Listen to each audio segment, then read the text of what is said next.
మంత్రి నారా లోకేష్ చొరవతో నేపాల్లోని కాఠ్మండు విమానాశ్రయం నుంచి రాష్ట్రానికి బయలుదేరిన ఏపీ వాసులు. ఆంధ్రప్రదేశ్ నివాస్ న్యూస్. ఏపీ ప్రభుత్వం ఏర్పాటు చేసిన ప్రత్యేక విమానంలో బయలుదేరిన 144 మంది తెలుగువారు.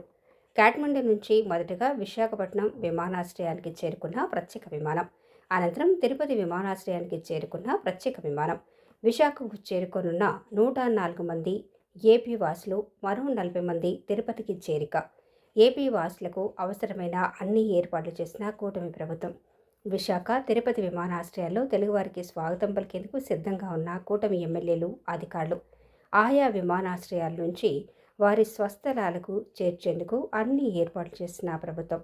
నేపాల్లో చిక్కుకున్న తెలుగువారి కోసం 2 రోజులుగా ఆర్టీజీఎస్ కమాండ్ కంట్రోల్ సెంటర్ నుంచి పర్యవేక్షించిన మంత్రి నారా లోకేష్ నేపాల్లో చిక్కుకున్న వారిని సురక్షితంగా రాష్ట్రానికి రప్పించేందుకు కృషి చేసిన నారా లోకేష్కు ప్రత్యేక ధన్యవాదాలు తెలిపిన ఏపీ వాసులు.